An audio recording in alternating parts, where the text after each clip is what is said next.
हम लोगों ने क्या स्टार्ट किया था? पॉलिटी। पॉलिटी में हम लोगों ने अभी तक क्या देख लिया है? जैसे कि हम लोगों ने स्टार्ट किया था 1813 का एक्ट देख लिया है, 1833 का एक्ट देख लिया है, और कौन सा एक्ट देखा है? 1858 का भी एक्ट देख लिया है, भारत शासन अधिनियम, बिल्कुल सही बताया आपने। और 1853 का एक्ट देख लिया है, और 1909 का देखा है, मार्ले मिंटो सुधार, अभी नहीं हुआ। अच्छा, ठीक है। अच्छा, इसमें कुछ क्वेश्चन है, ये क्वेश्चन मैं बाद में कराऊंगा जब मैं आपको पूरा पढ़ा दूंगा। क्वेश्चन बाद में आपको प्रैक्टिस करवाऊंगा ये। चलो देखो, इसमें क्या लिखा हुआ है। संविधान क्या है? एक दस्तावेज है जो किसी देश की आधारभूत विधि है। संविधान क्या होता है? एक दस्तावेज होता है जो किसी देश की आधारभूत विधि है। आधारभूत विधि का मतलब है इसी के आधार पर जो भी सरकारें होती हैं वो देश पर शासन करती हैं।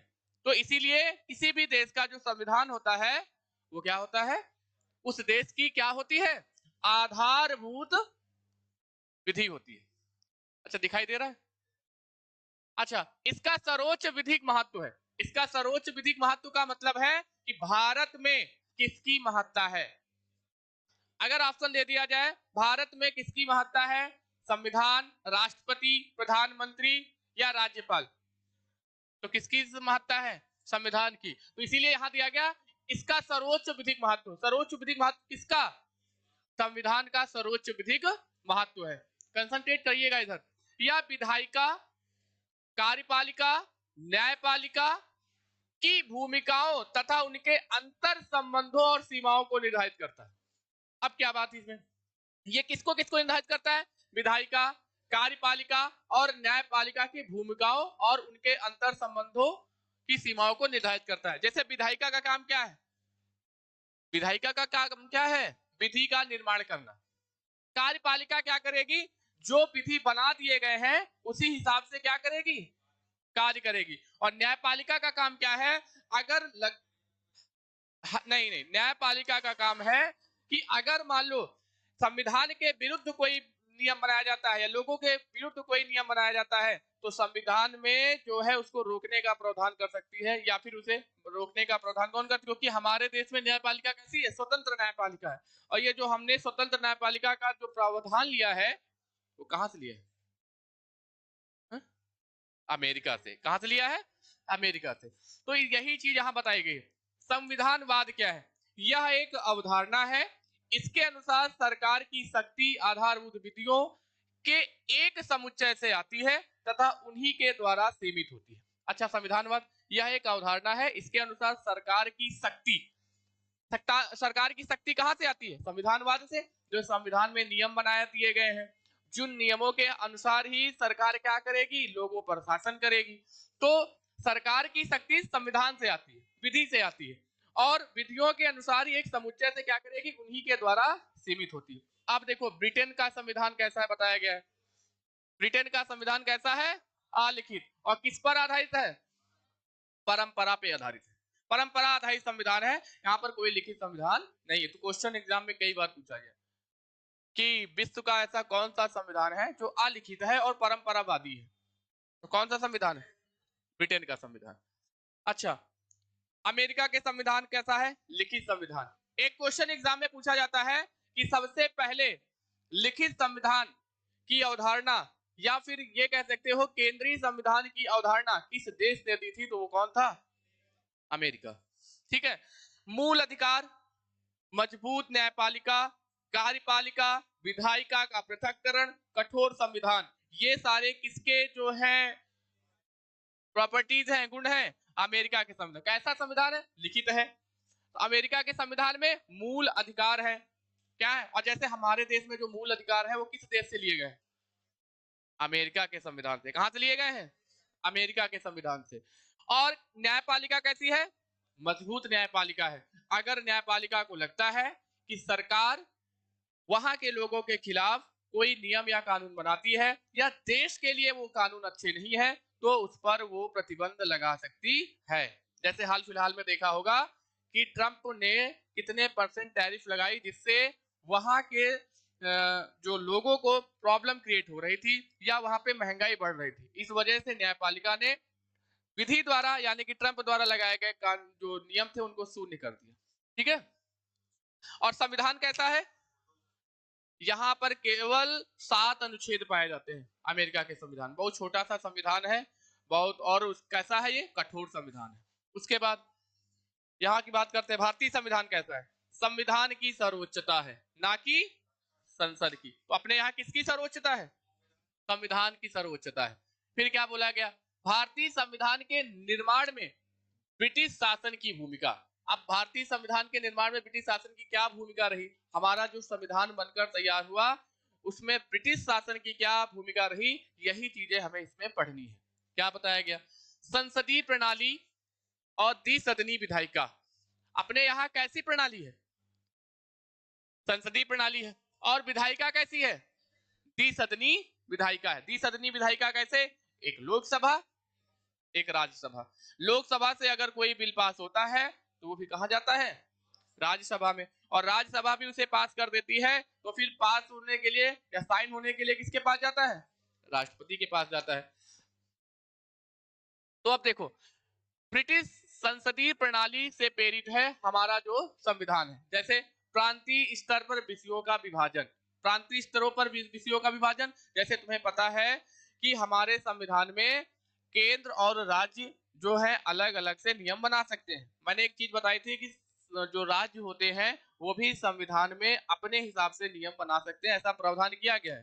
क्योंकि आप लोगों को मैंने बताई थी अनुसूची कितनी है टोटल, कितनी कितनी अनुसूची है, 12 अनुसूची है, और उन्हीं अनुसूचियों में एक अनुसूची है अनुसूची 7, और अनुसूची 7 में 3 चीजों का नियम दिया गया है, संघ सूची, राज्य सूची और समवर्ती सूची। तो राज्य सूची में संशोधन करने का अधिकार किसको है, राज्य सूची में कानून बनाने का अधिकार किसको है, बताओ, राज्य को, किसको है।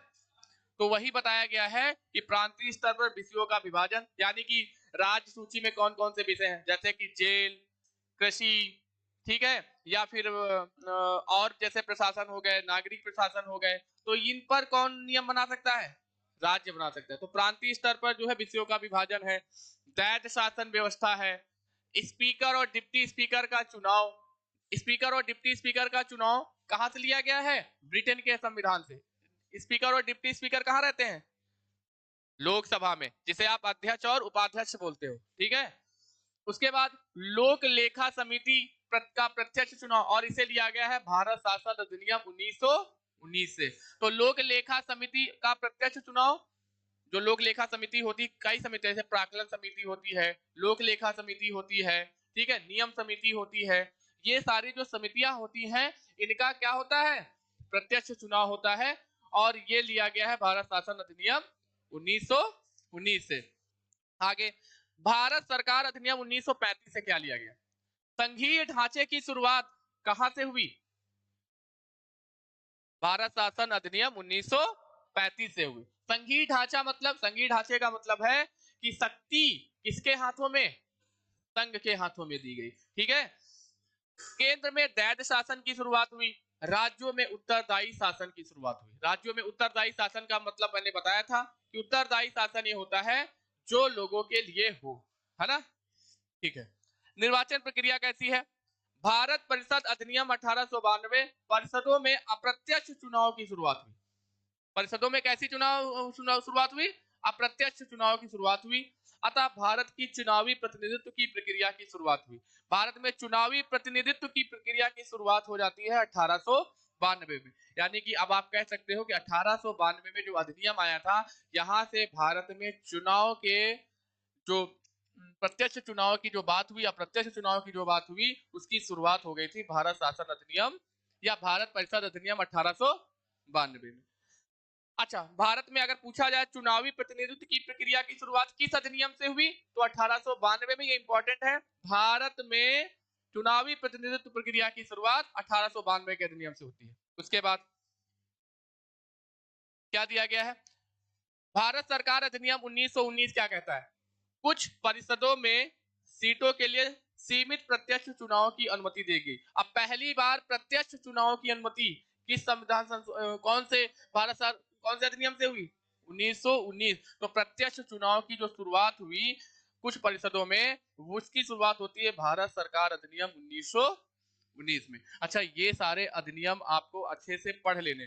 अगर आप यूपीएसआई के लिए तैयारी कर रहे हो या लोअर पीसीएस के लिए आगे आप तैयारी करोगे, ये सारे अधिनियम से क्वेश्चंस आपके पूछे जाते हैं एग्जाम में, और इन पर ध्यान देना है आपको। नेक्स्ट क्या है? भारत परिषद अधिनियम 1909, इसे हम किस नाम से जानते हैं? Morley Minto.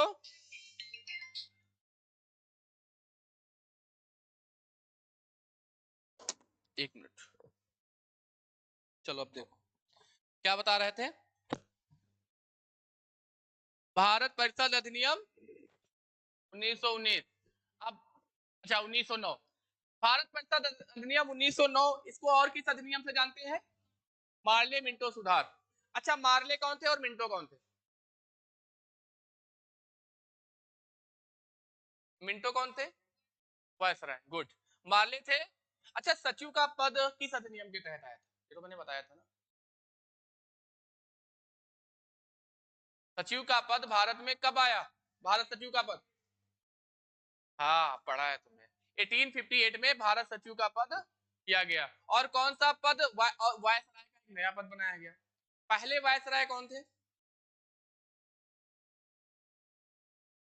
हाँ, लॉर्ड कैनिंग जो थे वो पहले वायसराय थे, ठीक है। अंतिम वायसराय कौन थे? हाँ, हाँ, और अगर पूछा जाए भारतीय अंतिम, मतलब एक तरीके से अंतिम कौन थे? श्री राजगोपालाचारी, ये एक तरीके से अंतिम वायसराय होते हैं। उसके बाद वायसराय का पद क्या कर दिया जाता है? समाप्त कर दिया जाता है, ठीक है। तो देखो, भारत परिषद अधिनियम 1909 में क्या किया गया? मार्ले मिंटो सुधार लाया गया। मुसलमानों हेतु पृथक निर्वाचक मंडलों की शुरुआत हुई, ये सबसे बड़ी बात। मुसलमानों के लिए पृथक निर्वाचक मंडलों की शुरुआत हुई, यानी कह सकते हो मुसलमानों के लिए जब निर्वाचक मंडल अलग दे दिया, तो अंग्रेजों की एक नीति यहाँ पर साफ नजर आती है कि बांटो और राज्य करो की नीति यहाँ से अपनाना स्टार्ट कर दी। उन्होंने अब तोड़ना स्टार्ट कर दिया है, धड़ों में बांटना स्टार्ट कर दिया। अब यहीं से आगे न्यू पड़ जाएगी भारत विभाजन की भी। 1947 में देखते हो, तो इसी वजह से भारत का विभाजन होता है। तो इसमें होता क्या है, मुसलमानों के लिए पृथक निर्वाचक मंडल दे दिए गए। अब पृथक निर्वाचक मंडल में होता क्या था कि जो भी क्षेत्र मुसलमानों के लिए आवंटित किए गए थे, आरक्षित किए गए थे, उसमें केवल कौन खड़ा हो सकता था? मुस्लिम ही खड़े हो सकते थे। और उन पर वोट भी कौन डाल सकता था? मुस्लिम ही डाल सकते थे। कोई अदर धर्म का पर्सन उसमें वोट नहीं डाल सकता था। तो प्रत्यक्ष मुसलमानों के लिए पृथक निर्वाचक मंडल की शुरुआत कब से हुई? 1909। और इसे बोलते हैं सांप्रदायिक प्रतिनिधित्व दिया गया, यानी कि अलग धर्म के लोगों के लिए अलग से चुनाव की प्रक्रिया स्टार्ट हो गई। उसके बाद आया भारत में संविधान का ऐतिहासिक आधार, 1773 का रेगुलेटिंग एक्ट। बंगाल का गवर्नर, बंगाल का जो गवर्नर था वो क्या बन गया? बंगाल का गवर्नर जनरल बन गया।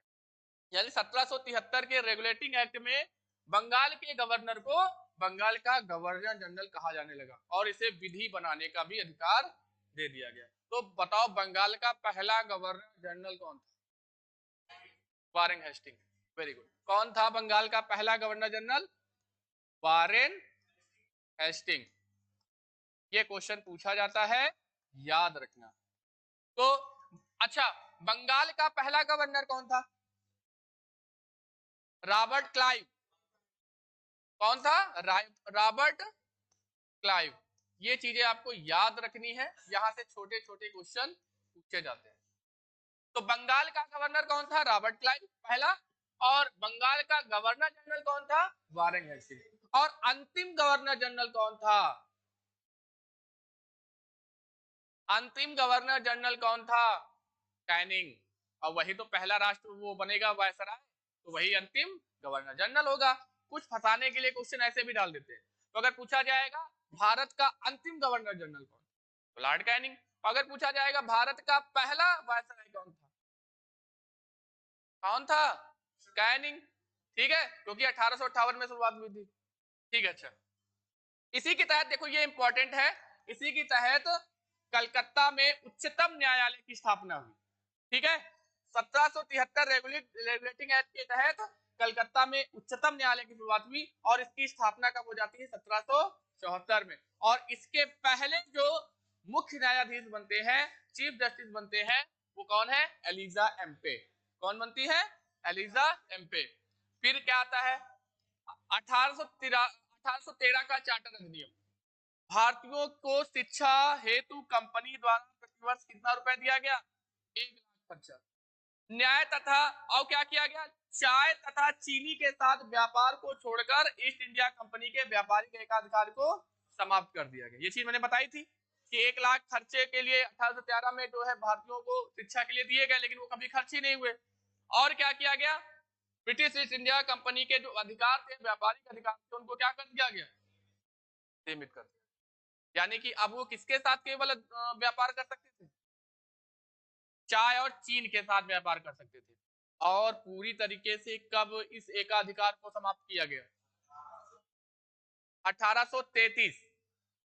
1833 में इस पूरे एकाधिकार को समाप्त कर दिया गया और फिर केवल जो है वो क्या कर सकते थे? प्रशासनिक कार्य कर सकते थे। व्यापार में एकाधिकार का जो छूट थी वो खत्म कर दी गई। सभी के लिए जो है, ब्रिटिश जितने भी नागरिक थे उन सभी के लिए जो है बराबर अधिकार प्रदान कर दिए गए। अच्छा, आगे पढ़ते हैं हम। 1833 का चार्टर अधिनियम, इसको इंपॉर्टेंट कर लेना। इसको कौन सा अधिनियम बोला जाता है? सेंट हेलेना अधिनियम। क्या बोला जाता है? सेंट हेलेना अधिनियम भी बोला जाता है। और इसके बाद क्या कि केंद्रीकरण को बढ़ावा, भारत का गवर्नर जनरल, अब केंद्रीकरण को बढ़ावा दिया गया। जो भारत का गवर्नर जनरल था वो, देखो जो गवर्नर जनरल था उसकी कमेटी में कई सारे सदस्य होते थे और अगर उन सदस्यों में मतभेद हो जाए या वो जो सदस्य होते थे अगर गवर्नर जनरल को कोई चीज पेश करते थे कि ये काम आपको करना है, तो उनकी बात को मानने से इनकार भी कर सकता था। यानी कि उसको ये पावर दे दी गई। कौन से? 1833 के चार्टर अधिनियम से। ईस्ट इंडिया कंपनी का व्यापारिक एकाधिकार क्या कर दिया गया? ये इंपॉर्टेंट है, ये याद रखना। लॉर्ड मैकाले की अध्यक्षता में प्रथम विधि आयोग का गठन, वेरी वेरी इंपॉर्टेंट। तो अगर पूछा जाता है कि लॉर्ड मैकाले की अध्यक्षता में प्रथम विधि आयोग का गठन किस अधिनियम के तहत हुआ? 1833 के चार्टर अधिनियम के तहत हुआ। फिर उसके बाद क्या हुआ? आगे कौन सा अधिनियम आता है? 1853 का चार्टर अधिनियम। पहली बार गवर्नर जनरल परिषद के विधायी तथा प्रशासनिक कार्यों को क्या कर दिया गया?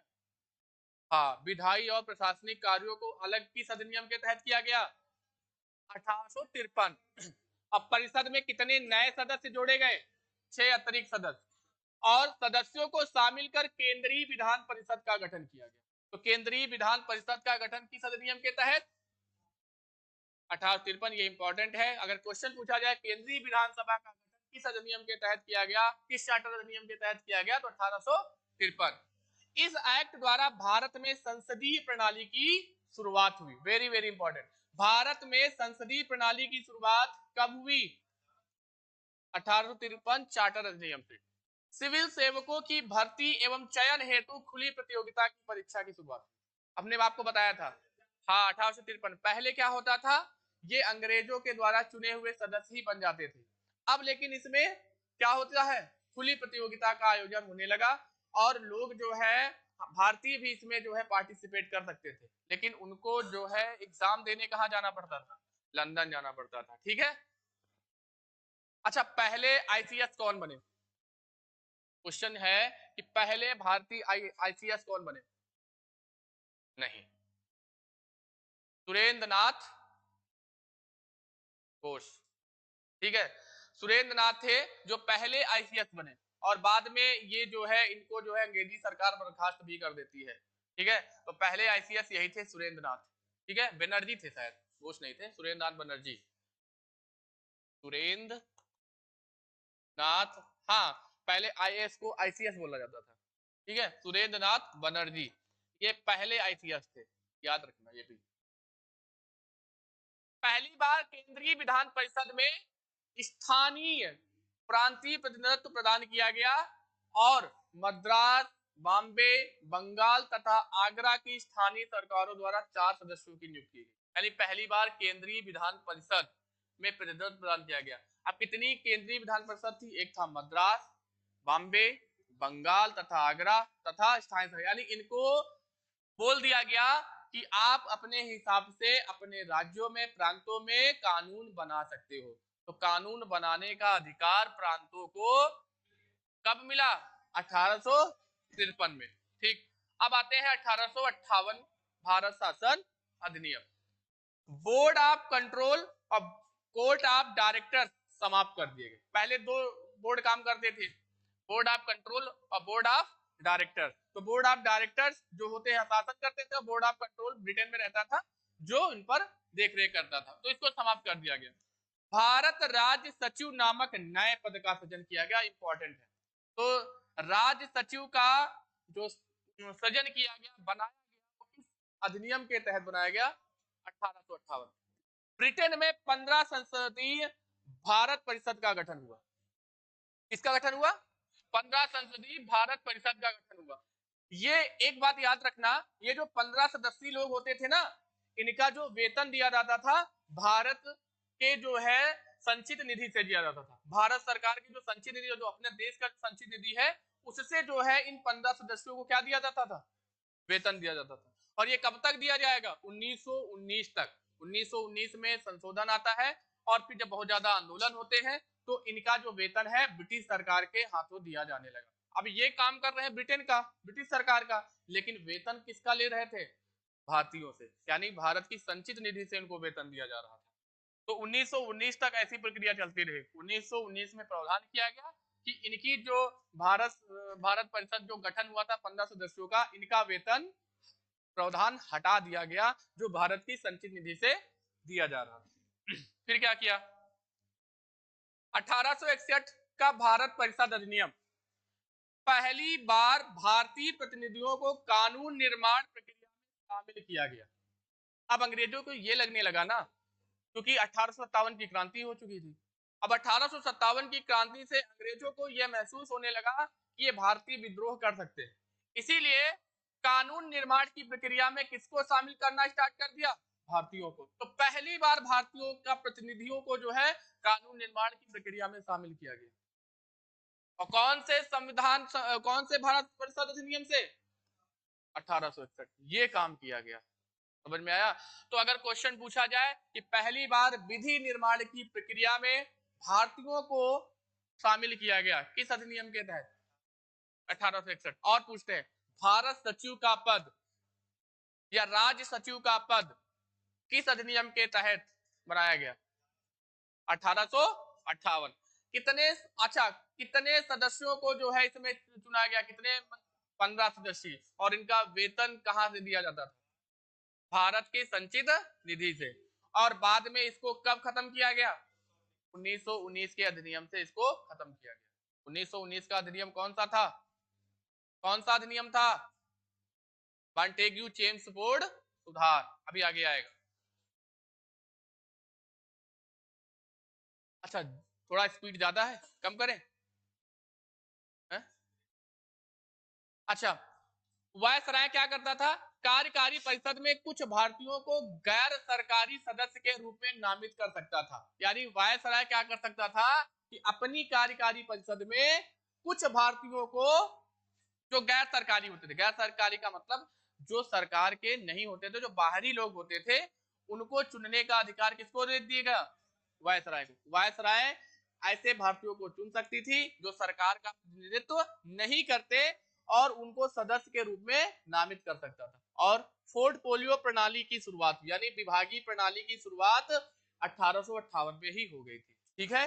अध्यादेश जारी करने की शक्ति किसको दी गई? वायसराय को। अध्यादेश जारी करने की शक्ति, अगर मान लो कि कोई भी कानून या फिर कोई बिल पारित नहीं होता या संसद में विधायिका नहीं बैठती है तो अध्यादेश जारी करने की शक्ति वायसराय को दे दी गई। अच्छा, अब बताओ वर्तमान में किस संविधान के आर्टिकल के तहत अध्यादेश राष्ट्रपति जारी कर सकता है? कौन से अनुच्छेद के तहत राष्ट्रपति अध्यादेश जारी कर सकता है? 123।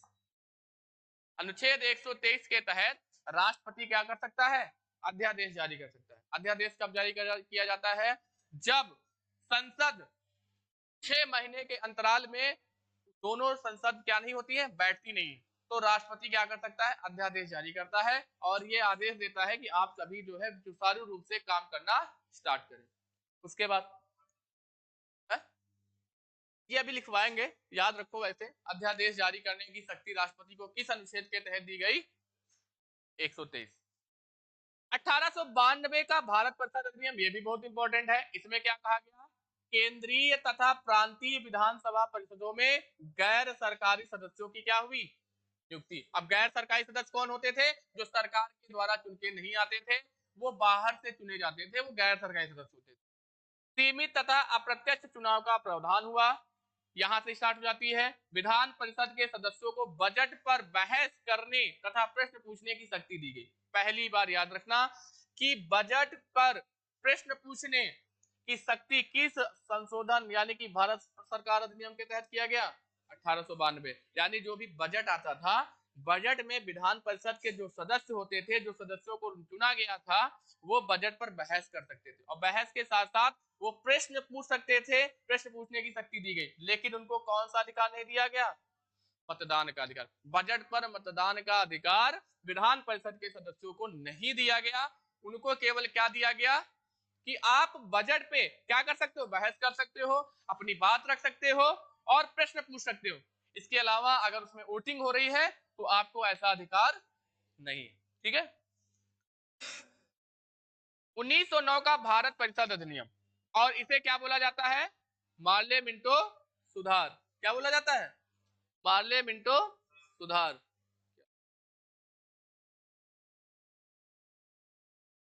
ऑप्शन है,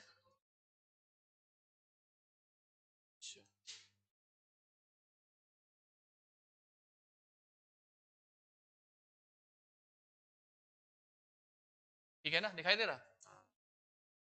अब देखो 1909 का भारत परिषद अधिनियम, इसे क्या बोला जाता है, पार्लियामेंटो सुधार। प्रांतीय विधान परिषदों में गैर सरकारी सदस्यों का बहुमत, ठीक है, गैर सरकारी सदस्यों को क्या दे दिया गया, बहुमत और अनुपूरक प्रश्न पूछने का अधिकार। अनुपूरक प्रश्न पूछने का अधिकार किस, 1909। कार्यकारी परिषद में भारतीयों के प्रवेश का प्रावधान, यानी जो कार्यकारी परिषद होते थे उसमें जो है प्रवेश का अधिकार दे दिया गया। और पहले भारतीय जो विधि सदस्य बने वो कौन थे, सत्येंद्र प्रसाद सिन्हा। कौन थे, सत्येंद्र प्रसाद सिन्हा पहले विधि सदस्य बने। और वो कब बने, 1909 के भारत शासन अधिनियम के तहत। और पहले आईसीएस कौन थे, अभी बताया था नहीं, सुरेंद्र दास बनर्जी। हाँ, अच्छा देखो, पृथक निर्वाचन की शुरुआत कब से हुई, 1909, इसके बारे में मैंने बता ही दिया है। उसके बाद 1919 का भारत शासन अधिनियम, जिसे हम लोग क्या बोलते हैं, मॉन्टेग्यू चेम्सफोर्ड सुधार। मॉन्टेग्यू कौन थे और चेम्सफोर्ड कौन थे, बताओ। सचिव कौन है और वायसराय कौन है, हाँ, और चेम्सफोर्ड क्या है, वायसराय। गुड। यहाँ पर ये सचिव का, ये सचिव होते थे और ये कौन है, वायसराय। प्रांतीय स्तर पर दैद शासन की शुरुआत हुई। अब क्वेश्चन पूछा जाता है कि दैद शासन की शुरुआत किस भारत शासन अधिनियम के तहत की गई, 1919। और ये आपका यूपीपी में भी पूछा गया है, इंपॉर्टेंट कर दीजिएगा। भारतीय स्तर पर दैद शासन की शुरुआत 1919 भारत शासन अधिनियम के तहत की गई। आरक्षित विषय और स्थानांतरित विषय रखे गए। आरक्षित विषय ऐसे थे जिस पर जो है वायसराय ही क्या बना सकता था, नियम बना सकता था। हस्तांतरित विषय ऐसे दिए गए जो राज्य बना सकते थे, जो राज्यों को दिया गया, जैसे कृषि से संबंधित दिया गया, सड़क से संबंधित दिया गया, स्वास्थ्य से संबंधित जो नियम दिए गए, ये होते थे स्थानांतरित विषय। जैसे अभी यहाँ प्रेजेंट टाइम में संविधान में राज्य सूची में जो विषय है उस पर कौन कानून बना सकता है, राज्य। वैसे ही भारत में दैध शासन यानी कि प्रांत और राज्य, इन दोनों को क्या कर दिया गया, इनकी जो शक्तियों का विभाजन कर दिया गया। आरक्षित विषय जो रखे गए उसमें केवल कौन नियम बना सकता था, केंद्र बना सकता था, सेंटर। जैसे कि आपका ये हो गया जेल हो गया, या फिर आपका वन से संबंधित हो गया, और कृषि से संबंधित हो गया, विदेशों से, व्यापार से संबंधित हो गया, कानून से संबंधित हो गया, ये सारे आरक्षित विषय होते थे। और हस्तांतरित विषय कौन से होते थे? जैसे स्वास्थ्य हो गया, शिक्षा हो गया, ठीक है, या सड़क हो गया, ये सारे जो विषय होते थे हस्तांतरित विषय होते थे, और जिन पर अधिकार किसको दे दिया गया? राज्यों को दे दिया गया। ठीक है। केंद्रीय स्तर पर द्विसदनीय विधायिका। अब केंद्रीय स्तर पर कैसी विधायिका आई? द्विसदनीय विधायिका। अभी प्रेजेंट टाइम में कैसी विधायिका है? द्विसदनीय विधायिका है नहीं, लोकसभा एंड राज्यसभा। पहली बार प्रत्यक्ष निर्वाचन की व्यवस्था की गई। पहली बार प्रत्यक्ष निर्वाचन की व्यवस्था की गई, यानी इसमें लोगों ने भागीदारी की। अब मात्र 10% लोगों ने ही चुनाव में भाग लिया। कितने परसेंट लोगों ने? 10%। और महिलाओं को भी वोट डालने का दे दिया गया अधिकार। अभी तक महिलाओं को वोट डालने का अधिकार नहीं था। तो क्वेश्चन पूछा जाता है, पहली बार महिलाओं को वोट डालने का अधिकार किस भारत शासन अधिनियम के तहत? 1919। पहली बार प्रत्यक्ष निर्वाचन की शुरुआत 1919। लोक सेवा आयोग का गठन किया गया। ये इंपॉर्टेंट है, याद रखना। केंद्र राज्य पृथक बजट, यानी केंद्र और राज्यों के लिए अलग अलग बजट का प्रावधान किया गया। पृथक निर्वाचन का विस्तार किया गया। अब पृथक निर्वाचन क्या? अभी देखो, मैंने बताया था पार्लियामेंट सुधार में, इसमें मुस्लिमों के लिए अलग से निर्वाचक मंडल बनाया गया, वैसे ही अब इसको और विस्तार कर दिया गया। अब इसमें क्या किया गया? अन्य धर्मों तक के लिए अधिकार दे दिया गया। जैसे कि सिखों के लिए अलग से जो है, जहां सिख कम्युनिटी होगी वहां सिख का ही सदस्य खड़ा होगा और उसमें सिख ही वोट डाल सकते थे। ऐसे कई सारे विभागों में भारतीयों को बांटना स्टार्ट कर दिया। और स्पीकर, पीएससी, भारत का उच्च आयुक्त और डिप्टी स्पीकर का पद इसी से चुना गया 1919। तभी देखा होगा, हमने बताया था डिप्टी स्पीकर का पद और स्पीकर का पद किस भारत शासन अधिनियम से लिया गया है हमने संविधान में? 1919। अब फिर आता है भारत शासन अधिनियम 1935। इसमें क्या हुआ? अखिल भारतीय संघ की स्थापना हुई। अखिल भारतीय संघ की स्थापना हुई। 3 सूचियां जो आप देखते हो, सूचियां कौन सी? केंद्र, राज्य और समवर्ती सूची, जो हमने कहां से लिया है? 1935 के संविधान से लिया है। ठीक है। प्रांतीय स्वायत्ता दी गई, राज्यों को उत्तरदायी शासन के लिए, जो ये भी है ना, ये भी आज हम लोगों ने यहीं से लिया है। 6 प्रांतों में द्विसदनीय विधायिका की व्यवस्था की गई। अच्छा, वर्तमान में बताओ कितने राज्यों में द्विसदनीय विधायिका है, यानी कि विधानसभा और विधान परिषद है, कितने राज्यों में? और कौन सा ऐसा राज्य है जिसने विधान परिषद के गठन को समाप्त कर दिया है? अब विधान परिषद को समाप्त कर दिया। तो वर्तमान में 6 ऐसे राज्य हैं जहां पर क्या है? विधान परिषद है। क्या है? विधान परिषद। अब आपसे क्वेश्चन है, क्या उत्तर प्रदेश में विधान परिषद है? और अगर उत्तर प्रदेश में विधान परिषद है तो वहां पर कितनी सीटें हैं? कब है? उत्तर प्रदेश में विधान परिषद है। अच्छा, है तो कितनी सीटें हैं? बताया था मैंने, वो तो विधानसभा में है। 403+1 जो बताया तुमने विधानसभा में, हम विधान परिषद की बात कर रहे हैं। जैसे लोकसभा, हाँ 100 सही बताया तुमने, 100 विधान परिषद के सदस्य है। टोटल कितने राज्यों में विधान परिषद है? 6 राज्यों में। एक तो उत्तर प्रदेश हो गया, और बताओ। कुछ हम बता दे रहे हैं, कुछ आपको याद लिख के लाना है। आपका जो है उत्तर प्रदेश के बाद आपका आ जाएगा आंध्र प्रदेश। आंध्र प्रदेश। और उसके बाद आ जाएगा कर्नाटक।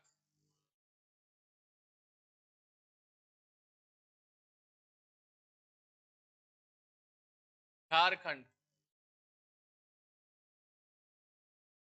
उत्तर प्रदेश, आंध्र प्रदेश, कर्नाटक और उत्तर प्रदेश, आंध्र प्रदेश, कर्नाटक, झारखंड, बिहार। एक आपको बताना है। कितने हो गए? 1 2 3 4 5। एक आपके लिए होमवर्क। ठीक है। अब आप चेक करके आना ये सारे सही है या नहीं है, एक बार मैं भी चेक करूंगा। बाकी ये सही है। और पश्चिम बंगाल में भी विधान परिषद था लेकिन उसको खत्म कर दिया गया। ठीक है। तेलंगाना में भी है। चलो मैं ही बता देता हूँ। तेलंगाना में भी क्या है? विधान परिषद है। कौन कौन से हो गए? उत्तर प्रदेश, आंध्र प्रदेश, कर्नाटक, झारखंड, बिहार और तेलंगाना। यहां पर क्या है, विधान परिषद। पहले 7 राज्यों में विधान परिषद कहां पे थी, पश्चिम बंगाल में, लेकिन पश्चिम बंगाल में विधान परिषद को समाप्त कर दिया गया, याद रखना ये। इसके बाद क्या बताया गया, केंद्र में दैत्य शासन की शुरुआत कहां से होती है, 1935 अधिनियम से। संघीय न्यायालय की शुरुआत कहां से होती है, 1935। और पहला सुप्रीम कोर्ट कहां खोला जाता है, कब खोला जाता है, 1937 में। ये याद रखना, सुप्रीम कोर्ट की स्थापना कब होती है भारत में, 1937 में होती है। किस अधिनियम के तहत होती है,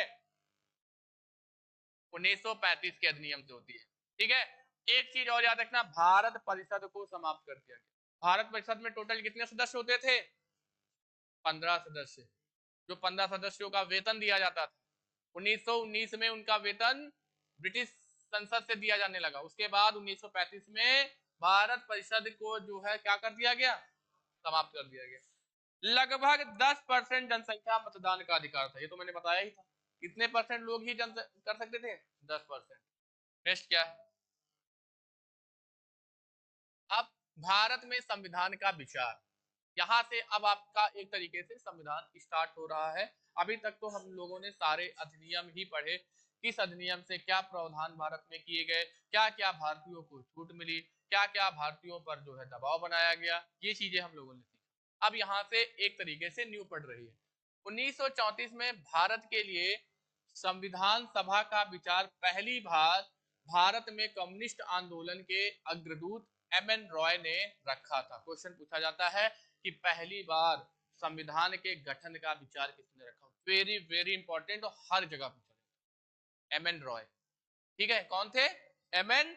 रॉय। इन्होंने जो है रखा था, ये एम.एन. रॉय ही आता है, शॉर्ट फॉर्म में ही आता है, तुम लोग परेशान मत होना। ठीक है, तो पहली बार संविधान सभा का विचार 1934 में किसने रखा, M.N.. Roy. Very very important है और इसको याद रखना तुम लोग। ठीक है, दूसरा 1935 में कांग्रेस ने आधिकारिक रूप से संविधान बनाने के लिए संविधान सभा की मांग की। तो क्वेश्चन पूछा जाता है कि पहली बार कांग्रेस ने संविधान बनाने के लिए संविधान सभा की मांग कब की, तो 1935 में। और पहली बार संविधान के गठन का विचार किसके मन में आया, एम.एन. रॉय के। संविधान की मांग पहली बार कांग्रेस ने कब की, 1935 में की। याद रखना ये सारी। जवाहरलाल नेहरू ने घोषणा की कि स्वतंत्र भारत का संविधान बिना बाहरी हस्तक्षेप के वयस्क मताधिकार के आधार पर निर्वाचित संविधान सभा द्वारा तैयार होना चाहिए।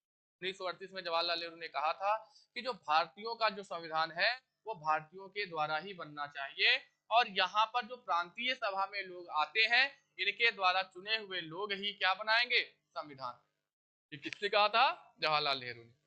1940 में अंग्रेजों ने पहली बार सैद्धांतिक रूप से संविधान सभा की मांग को अगस्त 1940 में स्वीकार किया।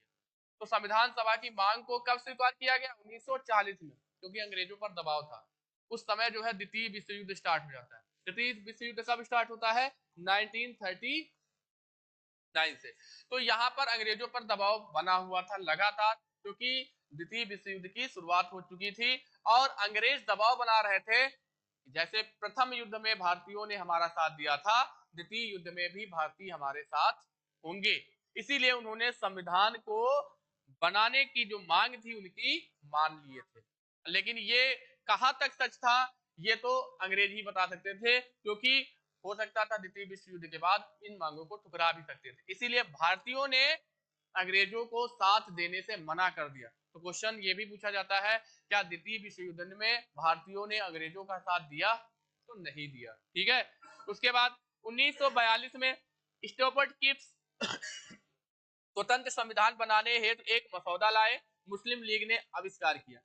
देखो 1942 में क्रिप्स मिशन आया, वेरी वेरी इंपॉर्टेंट क्वेश्चन पूछा जाता है, क्रिप्स मिशन कब आया, ये आपका पेट में पूछा गया था, क्रिप्स मिशन। तो क्रिप्स मिशन कब आया, 1942।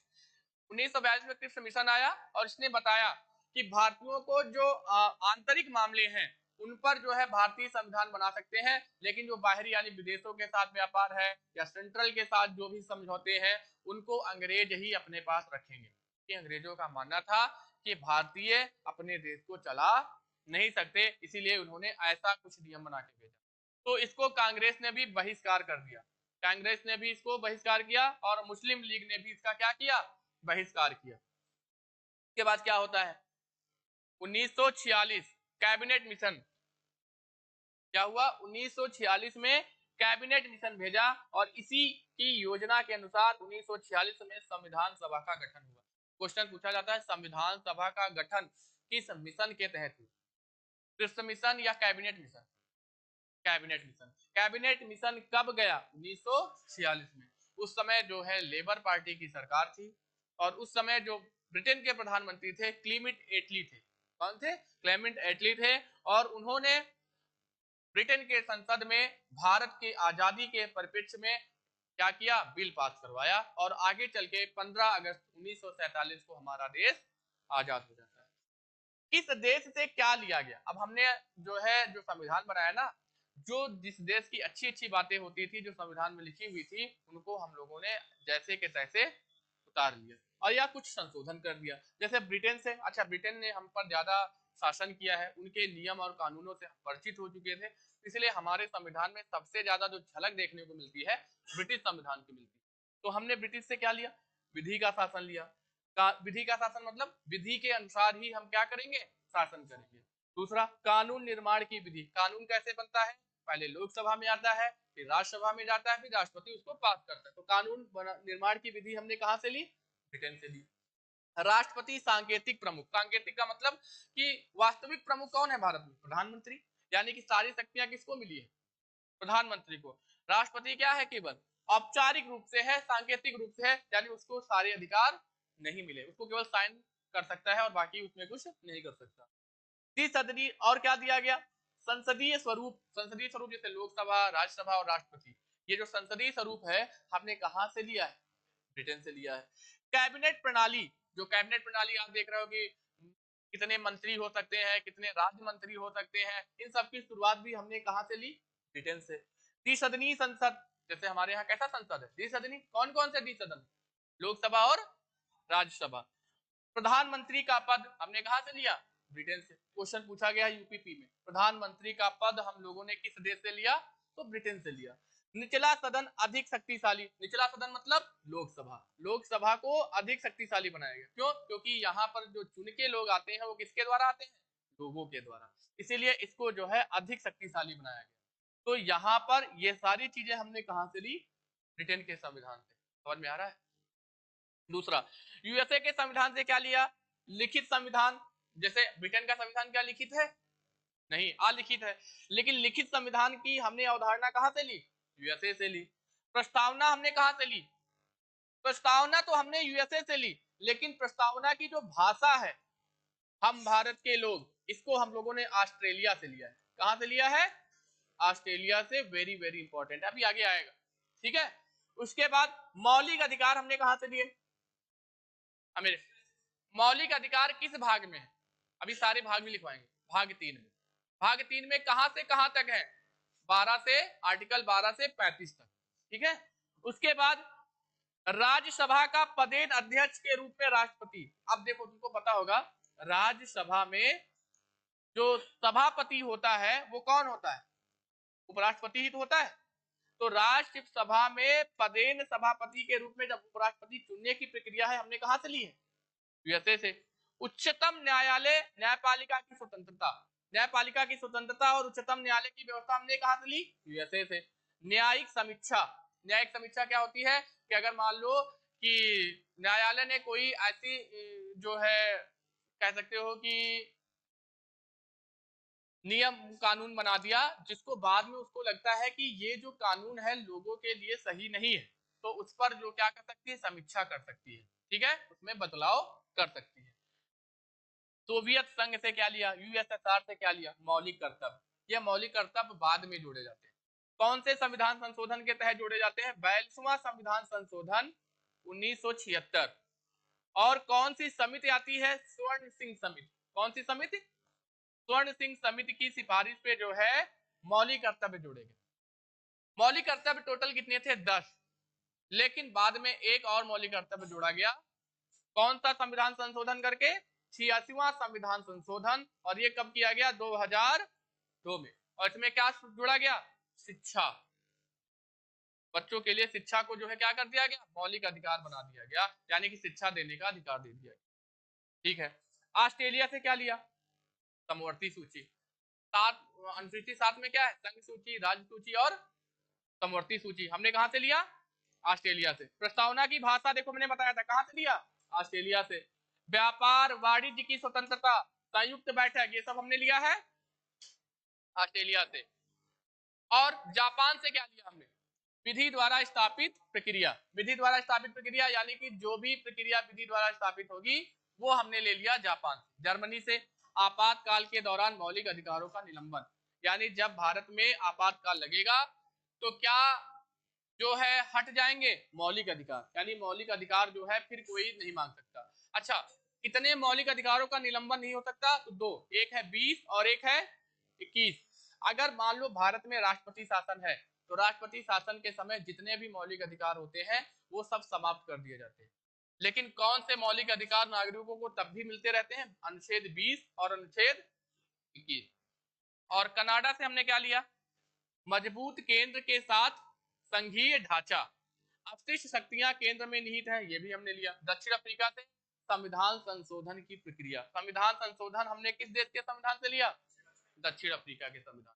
तो ये हमने ये बता दिया कि किस देश से हमने क्या लिया है। आयरलैंड के संविधान से क्या लिया है, तो कितने हैं page, GP SP, good morning. हाँ, आयरलैंड के संविधान से हमने लिया है नीति निर्देशक तत्व, जिसे हम लोग बोलते हैं डीपी। लेकिन अगर पूछा जाए आयरलैंड ने किस देश से लिया, तो स्पेन से लिया। किससे लिया है, स्पेन से। और राष्ट्रपति के निर्वाचन की विधि हमने कहां से ली, आयरलैंड से। राष्ट्रपति द्वारा राष्ट्रपति द्वारा राज्यसभा के सदस्यों का नामांकन। अच्छा, राष्ट्रपति राज्यसभा में कितने सदस्यों को नामांकित कर सकता है, बताया था मैंने। राष्ट्रपति राज्यसभा में कितने सदस्यों को नामांकित कर सकता है, क्वेश्चन हमारा आपसे है। हमने कहा था ना पढ़ा करो, पूछेंगे।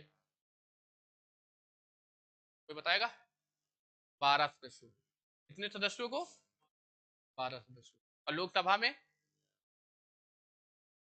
लोकसभा में लोकसभा में 2 सदस्यों को। कितने सदस्यों को, 2 सदस्यों को। और राज्यसभा में एक बार क्वेश्चन आ गया था, यूपी 8088 में ही पूछा गया था कि राष्ट्रपति कुल कितने सदस्यों को निर्वाचित कर सकता है। ऑप्शन सुनो, 12, 14, 10, 2। 14, 14 कैसे, 12 राज्यसभा से और 2 लोकसभा से, ये भी याद रखना। अब देखो फ्रांस से हमने क्या लिया, गणतंत्र, स्वतंत्रता, समानता और बंधुत्व के विचार हमने कहां से लिए, फ्रांस से। अब आप जब प्रस्तावना पढ़ाएंगे ना तो प्रस्तावना में ये सारे शब्द मिलेंगे। तो गणतंत्र का विचार, स्वतंत्र का विचार, समानता और बंधुत्व के विचार हमने कहां से लिए, फ्रांस के संविधान से। अब भारतीय संविधान के रूप में विधान में संघीय तथा भावनाओं में एकात्मक माना गया, ये वेरी वेरी इंपॉर्टेंट है। भारतीय संविधान कैसा है, विधान में संघीय है और भावनाओं में कैसा है, एकात्मक। अच्छा आप बताओ संविधान दिवस क्या मनाया जाता है, पहली क्लास में बताया 26 नवंबर। इसी दिन हम विधि दिवस भी मनाते हैं या संविधान दिवस भी मनाते हैं, क्योंकि 26 नवंबर 1949 को क्या किया गया था, संविधान सभा को अंगीकृत किया गया था। और इस दिन कितने संविधान लागू हुए थे, आर्टिकल लागू हुए थे, 15 आर्टिकल। कितने आर्टिकल लागू हुए थे, 15 आर्टिकल। पूर्ण रूप से संविधान भारत में कब लगा, पूरी डेट बताओ। 26 जनवरी 1950 को पूर्ण रूप से जो है भारत में संविधान को लागू किया गया। देखो सामने लिखा हुआ है, पूर्ण रूप से कब लागू किया गया, 26 जनवरी 1950 को। और अंगीकृत कब किया गया, 26 नवंबर 1949 को। संविधान में 3 प्रकार के न्याय दिए गए, क्वेश्चन पूछा जाता है, सामाजिक, आर्थिक और राजनीतिक। और ये जो न्याय है ना, ये आपको प्रस्तावना में भी देखने को मिलेंगे और ये आपको डीपीएसपी में भी पढ़ने को मिलेंगे। तो याद रखना, क्वेश्चन पूछा जाता है कि संविधान में टोटल कितने प्रकार के न्याय की बात की गई है, 3 प्रकार के न्याय की बात की गई, सामाजिक, आर्थिक और राजनीतिक। 5 प्रकार की स्वतंत्रताएं दी गई है, कौन कौन सी दी गई, विचार, अभिव्यक्ति, विश्वास, धर्म और उपासना। यानी आप अपने विचारों के लिए स्वतंत्र हैं, अभिव्यक्ति की स्वतंत्रता है, यानी आप अपनी अभिव्यक्ति की स्वतंत्रता आपको दी गई है। विश्वास, आप जिस पर विश्वास करते हो उसकी स्वतंत्रता है। धर्म आप जो मानते हो उसकी स्वतंत्रता है। और उपासना, जिसकी आप उपासना करते हो उसकी भी क्या है, स्वतंत्रता दी गई है। दो प्रकार की समानताएं, एक प्रतिष्ठा की और एक अवसर की। प्रतिष्ठा और अवसर की क्या है, समानताएं, यानी जो प्रतिष्ठा और अवसर है इन दोनों में समानताएं दी गई। और उसके बाद क्या है, प्रस्तावना का उद्देश्य क्या है, व्यक्ति की गरिमा तथा राष्ट्र की एकता अखंडता सुनिश्चित करना। यानी प्रस्तावना क्या कहती है कि व्यक्ति की गरिमा बने रखे, राष्ट्र की एकता बनाए रखो और एकता अखंडता सुनिश्चित करने का जो है विचार वो कौन सा है, प्रस्तावना की उद्देशिका में दिया गया है। सामाजिक समानता में क्या दिया गया, समाज के सभी वर्गों को समान अवसर, समाज के सभी वर्गों को कैसा अवसर दिया जाए, समान अवसर। लेकिन अभी आप कुछ आर्टिकल पढ़ो, जैसे आर्टिकल 14, आर्टिकल 16, इसमें जो है भेद किए गए। जैसे आर्टिकल 14 क्या कहता है, समता, यानी कि विधि के समक्ष समता का अधिकार। लेकिन कुछ मामलों में जो है सरकार जो है, राज्य क्या कर सकता है, बदलाव कर सकता है। जैसे महिलाओं में, बच्चों में अलग से उसमें नियम बना सकता है। आर्टिकल 16 क्या कहता है, लोक नियोजन की समता में स्वतंत्रता का अधिकार। लोक नियोजन मतलब सरकारी नौकरियों में समानता का अधिकार। लेकिन सरकार अपने हिसाब से क्या कर सकती है, आरक्षण दे सकती है। जैसे SC ST को अलग से आरक्षण, OBC को अलग से आरक्षण, EWS को अलग से आरक्षण। तो कहीं कहीं पर इसके अपवाद भी देखने को मिलते हैं। फिर भारतीय संविधान कैसा है, हमें पता है सबसे बड़ा। अगर पूछा जाए विश्व का सबसे बड़ा संविधान कौन सा है और लिखित संविधान कौन सा है, भारतीय संविधान। भारत में किसकी सर्वोच्चता है, शक्तियों का पृथककरण है। शक्तियों का पृथककरण यानी कि राज्यों और केंद्रों को अलग अलग शक्तियां प्रदान की गई है। फिर हमारा संविधान की जो संरचना है वो कैसी है, अर्धसंघीय। कैसी है, अर्धसंघीय। और न्यायपालिका कैसी है, स्वतंत्र। स्वतंत्र का मतलब ये किसी के प्रतिबद्ध नहीं है। सरकार कैसी है, द्विस्तरीय है या एक स्तरीय, कैसे, लोकसभा और, या फिर कह सकते हो राज्य और केंद्र। राज्य में अलग शासन है और केंद्र में अलग। या फिर नागरिकता कैसी है भारत में, अगर कोई व्यक्ति भारत का नागरिक है, क्या वो किसी दूसरे देश की नागरिकता को ले सकता है, नहीं ले सकता। गुड। अगर आप किसी दूसरे देश की नागरिकता लेते हो तो भारत की नागरिकता स्वतः ही समाप्त हो जाएगी। तो भारत में कैसी नागरिकता है, एकल नागरिकता। यानी एकल का मतलब एक ही नागरिकता, एक समय में एक ही देश के नागरिक हो सकते हो। अगर भारतीय नागरिक हो तो किसी दूसरे देश की नागरिकता आप ग्रहण नहीं कर सकते। लेकिन अमेरिका में ऐसा नहीं है, अमेरिका में आप दोहरी नागरिकता अपना सकते हो। ठीक है, तो भारत में कैसी नागरिकता है, एकल नागरिकता, याद रखना। अच्छा, मताधिकार कैसे दिए गए हैं, वयस्क मताधिकार। ठीक है, कितने साल के लोग वोट डाल सकते हैं, 18। लेकिन पहले कितने साल के लोग वोट डालते थे, अच्छा 21 साल के लोग। कौन से संविधान संशोधन के द्वारा जो है इसको जो है 21 से 18 किया गया, 61वां संविधान संशोधन। कौन सा संविधान संशोधन, 61वां संविधान संशोधन के तहत जो मतदाता की आयु थी वो 21 से कितनी कर दी गई, 18।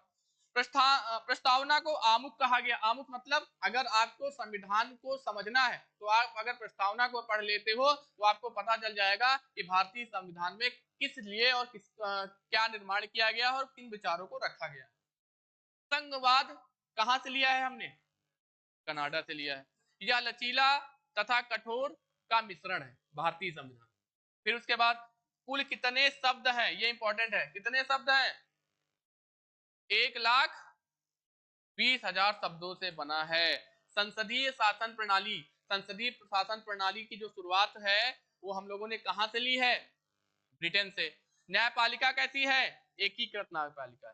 ठीक है, ग्रैनविले ऑस्टिन ने क्या किया, क्या बोला है, संविधान सभा कांग्रेस थी तथा कांग्रेस ही क्या था, भारत था। क्योंकि संविधान में ज्यादातर जो मेंबर थे वो किसके थे, कांग्रेस के थे। इसीलिए उन्होंने कहा कि संविधान सभा कांग्रेस थी और कांग्रेस ही क्या था, भारत था। बस ये यहां से समाप्त होता है।